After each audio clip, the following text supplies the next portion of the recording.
CSS में जो selectors हैं ये क्या होते हैं। लेक्चर नंबर 4 है हमारे पास। तो हमारे पास तीन तरीके होते हैं जिससे हम HTML के जो एलिमेंट्स हैं उनको सिलेक्ट करके डिज़ाइन कर सकते हैं, उनको मेकअप कर सकते हैं। तो कौन कौन से हैं? सबसे जो पहला है वो है बाय टैग नेम। ये हम हमारी पिछली वीडियो में भी हम देख चुके हैं कि किस तरीके से मैंने H1 और जो पैराग्राफ था उसको सिंपली लिख के आगे करली ब्रेसेस लगा के CSS की प्रॉपर्टीज ऐड की और वो वर्क कर गई। तो वही होता है बाय टैग नेम। इसके अलावा हमारे पास एक बहुत इंपॉर्टेंट कॉन्सेप्ट है क्लास का, और उसके बाद हमारे पास है आईडी।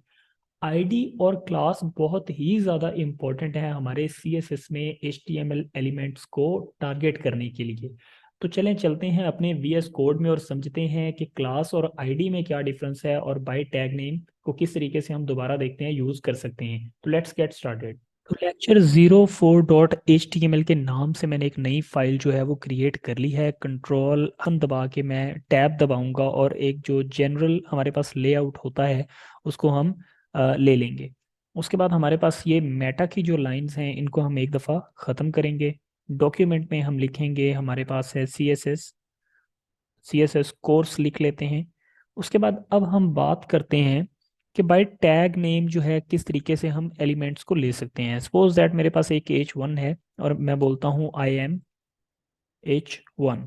ओके, और इतना करने के बाद मैं आता हूँ अपने हेड टैग में और वहाँ पे लिखता हूँ स्टाइल, और बाय टैग नेम इसको सिलेक्ट करने की ट्राई करता हूँ। तो किस तरीके से बाय टैग नेम, तो नाम से पता चल रहा है कि टैग के नाम से हमें इसे डिटेक्ट करना है। तो वो क्या है? H1। तो H1 क्या है? टैग का नाम है। मुझे साथ में ही करली ब्रेसेस लगानी है, एंटर दबाना है, और मुझे जो भी इसके साथ करना है अब मैं CSS की प्रॉपर्टीज को यूज करके कर सकता हूँ।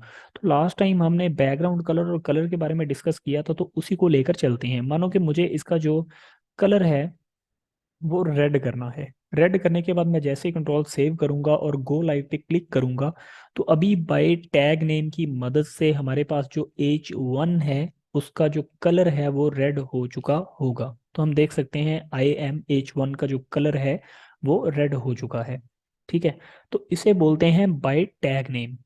तो अभी मैं क्या करता हूँ, ये टैग के अंदर हमारे पास H1 है, तो मैं क्या करता हूँ, मैं एक वर्ड लिखता हूँ क्लास।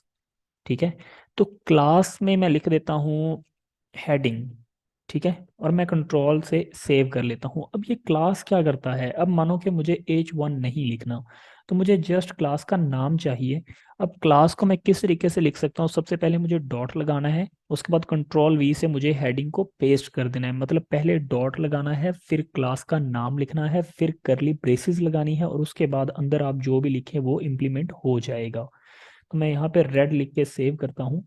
तो अभी देखें, अभी भी हमारे पास ये रेड है। तो मैंने इसको डिटेक्ट कर इसको ले लिया हमारे क्लास मेथड के थ्रू। तो क्लास के थ्रू हमने H1 को टारगेट कर लिया। अभी मानो कि मेरे पास इतनी सारी हेडिंग्स हैं। ठीक है, अब इनके अंदर जो क्लास है वो सबके अंदर क्या है? हेडिंग। अब मानो कि मैं इनको H2, इसको H3 और H4 और H5 कर लेता हूँ। H4 और H5 means that not tag, means that only text की फॉर्म में हम देखेंगे। अब इसका साइज तो कम नहीं होगा क्योंकि हम कौन सा इसको टैग में चेंज कर रहे हैं। टैग के अंदर सिंपल ये टेक्स्ट है। क्या होगा, एक क्लास यूज करने की वजह से इन सब का कलर रेड हो चुका होगा। तो हम देख सकते हैं H1 H2 3 4 5 इन सब का जो कलर है वो रेड हो चुका है। और वो क्यों रेड हुआ है? क्योंकि उनके सबके अंदर हम एक क्लास यूज कर रहे हैं, कॉमन क्लास, जिसका नाम है हेडिंग। और हमने बताया हुआ है कि जो हेडिंग है उसका कलर रेड रहेगा। क्लास हम क्यों यूज करते हैं? जब हमें सारे एलिमेंट्स पर सिमिलर प्रॉपर्टीज CSS की यूज करवानी है, तो हम क्या करते हैं? सिमिलर क्लास नेम ऐड कर देते हैं। बार बार प्रॉपर्टीज लिखने के बजाय मैं सिंपल नाम ऐड करूंगा, और मेरी जितनी भी CSS की प्रॉपर्टीज हैं वो इस एलिमेंट पे अप्लाई हो जाएंगी। तो ये तो हो गया हमारे पास क्लास। इसके बाद हमारे पास एक कॉन्सेप्ट आता है आईडी का, सिलेक्शन बाय आईडी। मान लो कि मेरे पास इधर एक H1 है, मैं उसको यहाँ पे भी लिख देता हूँ IMID लिख देता हूँ। ठीक है, और यहाँ पे जहाँ पे H1 है मैं सिंपली आईडी लिखूंगा, टैब प्रेस करूंगा और यहाँ पे मैं लिखता हूँ यूनिक। ठीक है। अब मैं जैसे ही यूनिक को कॉपी करके यहाँ से, हमारे पास ये करली ब्रेसेस खत्म हुई हैं, वो तो हेडिंग का था ना इतना कोड ये वाला, तो अभी हमें इससे बाहर आ जाना है। ठीक है, यहाँ पे मुझे पहले हैश लगाना है। हैश लगाने के बाद मैं यूनिक को पेस्ट करूंगा और उसके बाद मैं इसका कोड यहाँ पे लिखूंगा कि इसका जो कलर है वो आप येलो कर दें। मैंने जैसे ही सेव किया तो अब हम देख सकते हैं कि हमारे पास H1 जो है और बाकी जो हैं सारे वो रेड में हैं, लेकिन जो IMID है वो हमारे पास जस्ट येलो कलर में है। अब हमारे पास क्वेश्चन आता है कि जहाँ जहाँ पे मैंने क्लास लिखा वहाँ वहाँ पे मैं आईडी लिख के भी तो इसको कर सकता था, तो हम वहाँ पे क्लास ही क्यों लिख रहे हैं।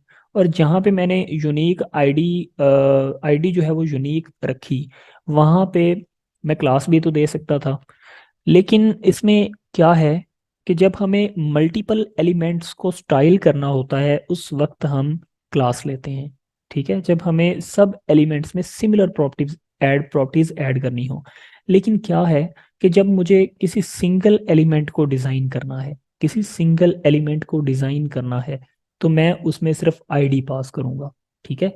अगर हम सिंपल एक एग्जांपल से इसको समझने की ट्राई करें, मेरा जो CNIC नंबर है, शनाख्ती कार्ड नंबर, वो किसी भी दूसरे बंदे से मैच नहीं करता और उसे बोलते हैं कार्ड आईडी। ठीक है।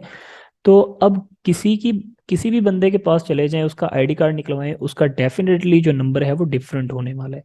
तो इसी तरीके से जो आईडी है वो हमेशा यूनिक रहती है, डिफरेंट रहती है, और जो क्लास है ये सब के लिए सेम है। मतलब मुझे मल्टीपल एलिमेंट्स डिजाइन करने हैं तो मैं एक ही क्लास बना के सबको डिजाइन कर सकता हूँ। तो अभी हम नेक्स्ट इसे और ज़्यादा एक्सप्लोर करेंगे कि किस तरीके से मैं क्लासेस बनाऊंगा, किस तरीके से मैं आईडीज जो हैं उनको क्रिएट करूंगा। अब मान लो मुझे एक और आईडी क्रिएट करनी है, तो अब मैं ये यूनिक दोबारा नहीं लिख सकता, क्योंकि आईडी यूनिक होती है और एक दफ़ा मैंने इसको यूनिक रख दिया तो दूसरी टाइम मुझे अगर कहीं पे आईडी यूज़ करनी है तो मैं सिंपली वहाँ पे आईडी और उसके बाद कोई भी नाम रख सकता हूँ। ठीक है, तो मान लो कि मेरे पास, मैं बोल लेता हूँ यूनिक 1। अब ये उससे डिफरेंट है। अभी हमारे पास कुछ तरीके होते हैं क्लास नेम को मेंशन करने के लिए, लाइक अभी मैं बोलता हूँ हेडिंग, और मैं बोलता हूँ आगे मुझे ये भी लिखना है पार्ट 1, हेडिंग पार्ट 1। तो मैं कैसे लिख सकता हूँ, इस तरीके से मैं स्पेस नहीं दे सकता, पार्ट 1। इसका मतलब ये है हेडिंग एक सेपरेट क्लास है, पार्ट एक सेपरेट क्लास है, 1 एक सेपरेट क्लास है। तो हम किस तरीके से लिख सकते हैं, तो इसको लिखने के कुछ हमारे पास मेथड होते हैं, लाइक मैं अंडरस्कोर लगाऊंगा, फिर पार्ट लिखूंगा, फिर अंडरस्कोर लगाऊंगा, फिर 1 लिख दूंगा। तो इस तरीके से अब ये हमारी एक क्लास है। ओके।